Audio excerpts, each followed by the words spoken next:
Hello everyone, welcome to today's Zoom meeting. Today we are discussing an important and most requested topic, stem cell treatment for children with autism. To help us understand the process, its benefits, what parents can expect, I'm joined by Dr. Alex, leading specialist in stem cell treatment in Turkey, Istanbul. So, Dr. Alex, thank you for joining. I have collected the most common questions that parents sent me about stem cell treatment procedures. So let's start from the first one. 1 second. First of all, let me introduce myself. Yes, sure. My name is Dr. Alex Melhuish. I primarily work in Turkey, in Istanbul, but we also work in other centers around the world. But when it comes to stem treatment, we primarily focus in Istanbul, in Turkey. I graduated from University of London in 2003 with a degree in genetics and genetic engineering, followed by a master's in regenerative medicine and medical biochemistry, followed by a 6-year degree in medicine, and then another 5 years in complement and functional medicine, specializing in stem cells and regenerative medicine. Yeah. Perfect.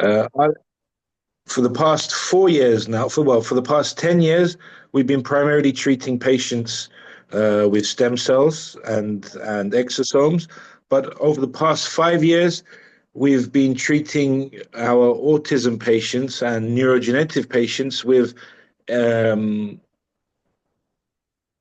umbilical derived and placenta derived mesenchymal stem cells, which have been shown to be the most effective in neurodegenerative and neuroinflammatory diseases, which also include autism. Perfect.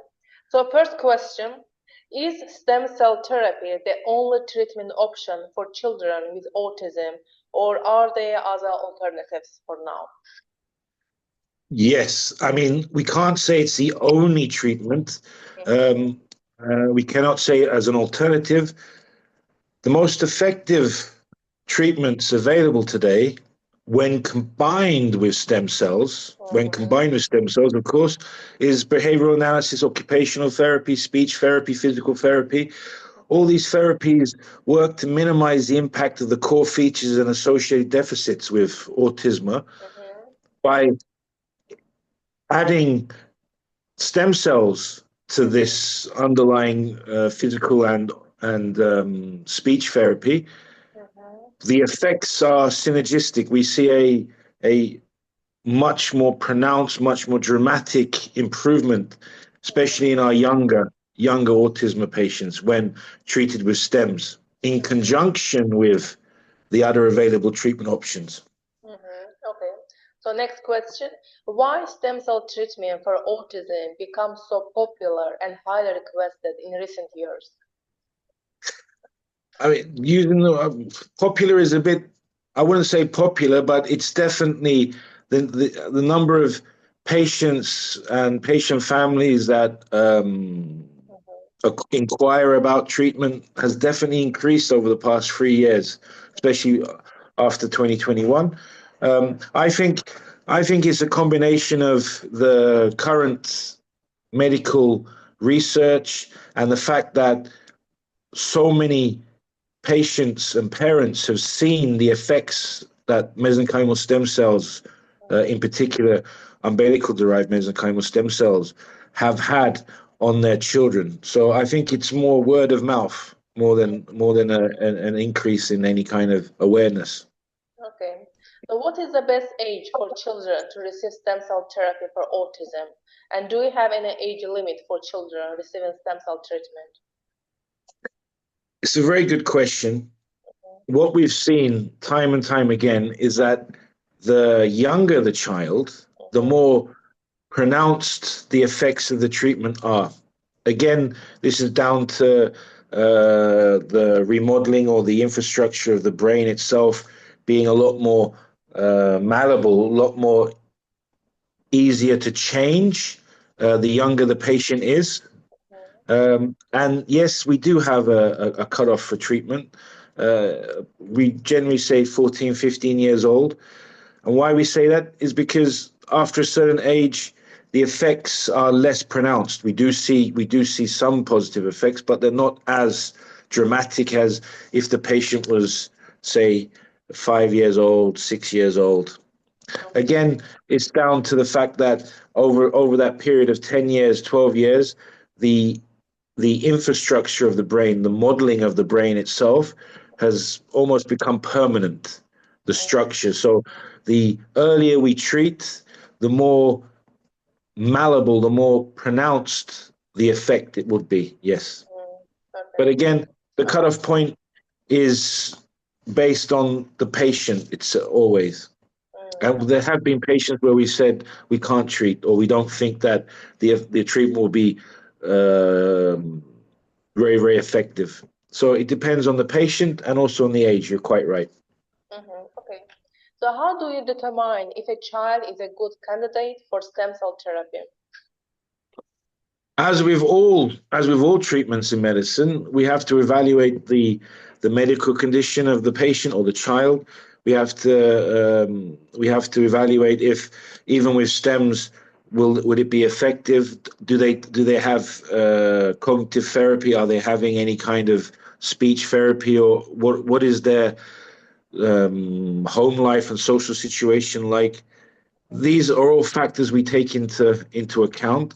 Also, does the patient or the child have any kind of extra illnesses? Some of our patients are not just autism patients, but they have associated neurodevelopmental disorders or metabolic disorders, things like that. We have to evaluate each patient individually, and sometimes, sadly and unfortunately, some of our applicants are just not suitable.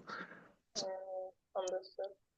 So what is the procedure like? Is it done under anesthesia or is it just an injection? It is. I wouldn't say it's just an injection. It's an IV intravenous infusion where we open a small IV cannula and we give two infusions per day. One will be stem cells. One will be exosomes, which I'm sure we'll discuss a bit later. Um, yes, some of our patients, because of the nature of their disease, can be disruptive or confrontational. Some of them can physically want to pull out their IV access. It depends. We do have, for example, because we work in a fully included hospital. I mean, it has an air ambulance even. We have over 20 departments. We have pediatric neurologists, pediatric anesthetists, pediatricians, of course. It depends on the patient, and beforehand, while discussing it, once we've decided that the patient is suitable for treatment, some of our patients, a small amount, have pseudoanalgesic, which is a type of very light anesthetic medicine to put them a bit sleepy, so we can open the IV access, so we can give the treatment. Um, some patients, some patients are quite happy having the IV access, and they sit in the arms of their parents in the hospital bed, and the procedure takes anything from 30 to 40 minutes per infusion, and there's two infusions. After the treatment, the IV cannula is taken out. The patient is observed for a period of time, and then discharged from the hospital. It's a day patient, so they don't need to stay. Of course, we've had patients which have needed to have other physical requirements and may need to stay in the hospital overnight. But generally, all of our patients are what they call day patients. They come to the hospital. They have their vitals, they have their blood pressures and their pulses and everything examined. Um, they get calmed down in their private hospital room. The IV access is opened up by our team of experienced pediatric nurses, and then the infusion is started. Sometimes we do this in a anesthetic setting, where instead of being in intensive care, it is what they call semi-intensive care, where it's a special area where the anaesthetists use sedation to sedate the child, so they can give the treatment. So again, it's patient specific. Okay. So do you use stem cells from the child's own body, or do you have ready-to-use stem cells in the laboratory? I mean, we don't collect any type of stem cells from the child themselves. Um, we've had we've had one or two patients that have wanted to use their own umbilical material that they collected their biobank before, but 99% of all our patients are given allogenic mesenchymal stem cells, and these are all materials donated by mothers who have given birth. It's derived from their placenta and their umbilical cord itself. So it's all donated material. Okay. Can you describe what children with autism are like before and after stem cell therapy? I mean, what kind of change do parents typically notice? I mean, we're in the first day of treatment. The patients have a change in their eating, they have the change in their sleeping. After the second and third day of treatment, we've had patients that are beginning to be more acclimatized to crowds. In fact, even constructing sentences consisting of 2 to 3 words as opposed to just no words, or singing, for example, or pointing to things.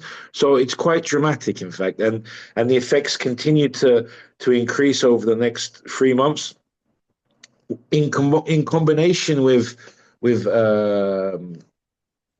educational therapy and speech therapy. The effects are a lot more dramatic, and they continue to show. Perfect. What medical records do parents need to send for assessment before considering stem cell therapy? I mean, we would like to see, for example, a medical diagnosis of autism or ASD. We'd like to see that the patient has been evaluated, and also blood-wise, for a medical requirement, we just like to see PTI. Now it's a type of blood clotting test because we're doing IV. So we have to see if there's any kind of blood problems, because very rarely some children, unknown to the parents and even their own medical doctors, sometimes they have blood disorders. So just to make sure that everything is above board, we expect to see PT-INR, which is a type of blood thinning test, and of course your standard hepatitis and HIV tests, because we have to make sure that all patients from other countries that take IV treatment, it's a legal requirement by the Ministry of Health. Okay. So one We parent also suggest during our evaluation, depending on the reports, we get sent short clip videos of the child either playing on their own or putting on their jacket so we can see how their movements are, or eating, or in a class setting. Sometimes we get videos in a class setting where we can see how they interact with their teachers and their students themselves. So it's a combination of blood tests, physical paperwork, and videos. one parent asks, if a doctor has not officially diagnosed my child with autism but only mentioned it orally, can my child still receive stem cell treatment? Yes, it is possible. But what we would do is we would have at least 1 or 2 medical consultations so we can evaluate ourselves. What can we do? What can we help with? If the child is not medically diagnosed with ASD or ASD traits, but it appears that they could have maybe autism, we would first like to speak with the parents and evaluate the child's situation to see what we can do to help. Okay. So if a child has already had stem cell therapy at another hospital but didn't see any improvement, is it possible to try again? If so, how long should they wait before another procedure? That's a good question. Mhm. And quite sadly, we've had we've had family members call us up or email us. We're talking to them on the WhatsApp about situations like this. Mhm. Sometimes, of course, without knowing 100%, this is all supposition. Mhm. Uh, but we have our suspicions that some of these clinics, especially in Mexico and in Panama, are giving substandard stem cells or not even stem cells or stem cells which are not viable that have died.